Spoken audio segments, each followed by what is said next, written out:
I'm standing in front of Federal Hall in New York City. Right here is where George Washington gave our nation its first inaugural address.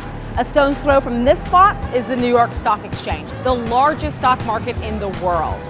Over $20 trillion flows through here as investors trade shares for massive profits. This year, you've probably heard a lot about record highs in the market, but you probably haven't heard that the top 10% richest Americans own 84% of the stocks. This concentration of ownership is similar to what you'll see when you look at who owns the wealth in America. As Americans' economy booms, the top 20% see 90% of the benefits. Wealth inequality is one of the biggest issues plaguing our nation, but the mainstream debate has it framed all wrong. And that's what we're here to talk about. Who owns all the wealth, how we got here, and the underreported fact that economic opportunity isn't just determined by class, but by gender and race.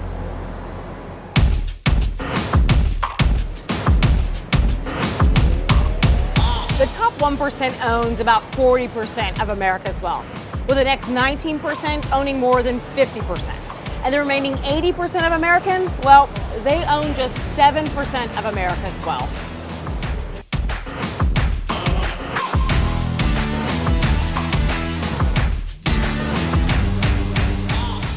These new arrivals in a typical American town have equal legal rights.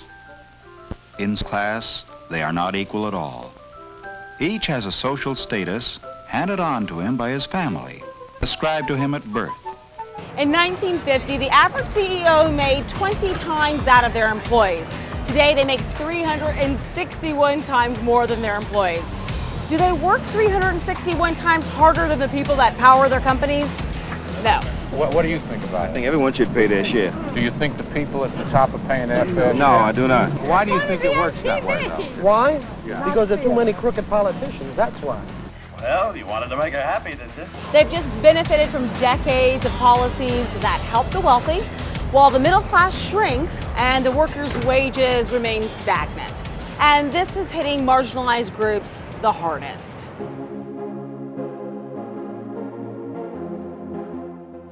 Class has long been the focus of the discussion surrounding America's economic disparities. Class exists in the United States as it does everywhere. But if you talk about wealth inequality without talking about gender or race, well, that's like talking about climate change without talking about human involvement.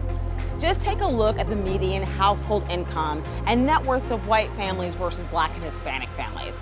The racial gap is clear. Whites make almost twice as much as Black and Hispanic families, and their net worth is nearly 10 times that of Black families. While conservatives might argue this is because these families aren't picking themselves up by their bootstraps, this disregards systemic challenges facing people of color. In early 2018, a study from researchers at Stanford, Harvard, and the Census Bureau found that race is directly tied to wealth.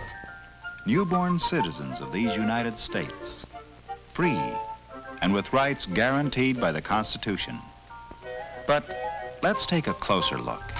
The researchers followed the lives of 20 million Americans from birth and found that a Black man earns less than a white man over their lifetimes, even when they're born into the family at the same level of class and income. And a Black man is more likely to become poor than a white man, even if they're born into wealth.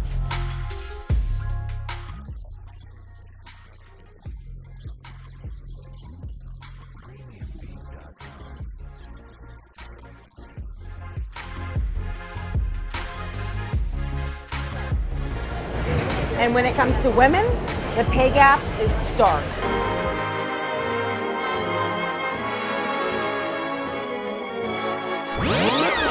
Women of color especially bear the brunt of this inequality. Black women with a college degree aged 60 or older have a median wealth of $11,000, while white women that fit that same demographic have a median wealth of $384,400. What the f***? So, how did we get here? To fully wrap our heads around this, we have to start at the beginning.